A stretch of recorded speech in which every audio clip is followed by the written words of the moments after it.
আসসালামু আলাইকুম, সবাই কেমন আছেন? আশা করি সবাই ভালো আছেন।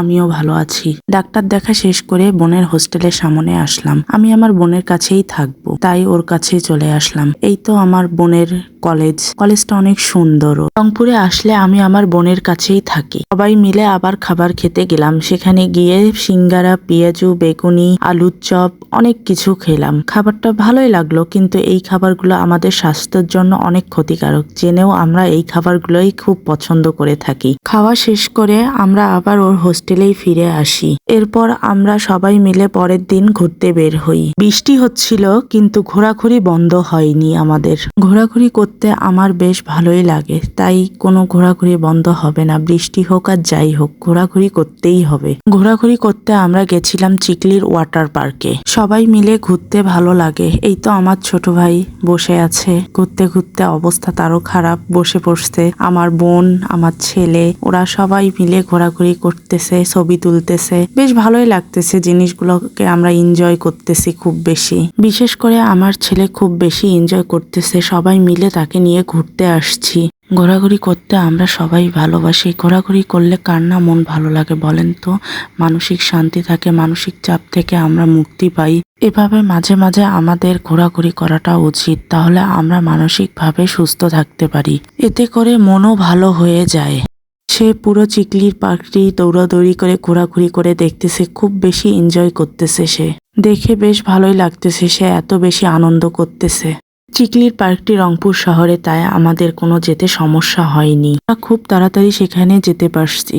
আমাদের ঘোরাঘুরি শেষ, আমরা এখন বের হতে যাচ্ছি। তখন সন্ধ্যা হয়ে গেছে অনেক। বের হওয়ার পথের রাস্তাটা দেখতে বেশ ভালোই লাগছে। তখন সন্ধ্যা হয়েছে তো, লাইটিং সিস্টেম অনেক সুন্দর দেখা যাচ্ছে। বিষয়টা ভালোই লাগতেছে দেখতে। আমাদের ঘোরাঘুরি শেষ, তাই আমরা বের হচ্ছি হোস্টেলের উদ্দেশ্যে যাওয়ার জন্য। রংপুর থেকে আসার পর পরের দিন সকালে আমরা সবাই মিলে আবার পদ্মবিল গেছিলাম। সকালবেলা সবাই মিলে আমরা বের হলাম পদ্মবিল যাওয়ার উদ্দেশ্যে। শুভ সকাল, সবাই কেমন আছেন? আজকের আবহাওয়াটা অনেক সুন্দর। রোদ নেই, বৃষ্টিও নেই, তবে আকাশটা মেঘলা। এরকম আবহাওয়ায় ঘুরতে গেলে অনেক ভালো লাগে। এই ভিডিওর মাধ্যমে আমরা জানতে পারবো কুড়িগ্রাম শহরের বাহিরে কোথায় পদ্মবিল। আমরা সবাই মিলে অটোতে করে যাচ্ছি। অটোতে গেলে সময় লাগে 20 মিনিট। আপনারা চাইলে বাইকেও যেতে পারেন, তখন সময়টা কম লাগবে।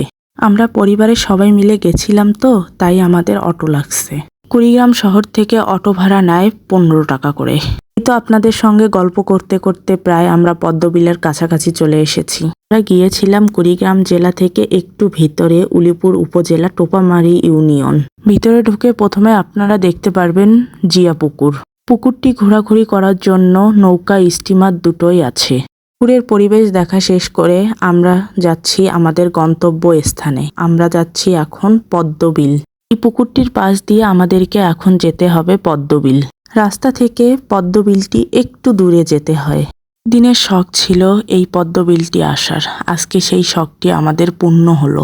পদ্মবিলে তো আসলাম, কিন্তু আমাদেরকে এখন ফুল কে এনে দিবে? ওই সময় আশেপাশে কেউ ছিল না। এতদূর যখন এসেইছি, আমরা পদ্ম ফুল নিয়েই বাসা যাব। আম্মু সহ আমি নেমে গেলাম। একটু ভয় ভয় কাজ করতেই ছিল, কিন্তু আম্মুর কাছে অনেক গল্প শুনতেছি। আম্মু নাকি ছোটবেলায় এরকম পদ্মর বিলে অনেক গেছিল। গল্প শুনতে শুনতে আমরা ফুলের কাছাকাছি চলে এসেছি।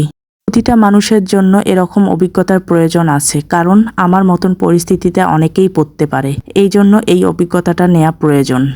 এই তো আমরা ফুল নিয়ে চলে আসলাম। আসলে এত সকালে কেউ ছিল না তো, তাই আমরা অনেকগুলো ফুল নিয়ে চলে এসেছি। এই তো আমার ছোট বোন ফুলগুলো নিয়ে একটু ভিডিও করতেছে। এত সকালে শুধু আমরাই আসিনি, অনেকগুলো ছোট বাচ্চাও এসেছে। ওরাও অনেকগুলো ফুল তুলে নিয়ে গেল। তো আমরা ফুলগুলো নিয়ে আবার অটোতে উঠে বাড়ির উদ্দেশ্যে রওনা দিলাম। সবাই ভালো থাকবেন, সুস্থ থাকবেন। আল্লাহ হাফেজ।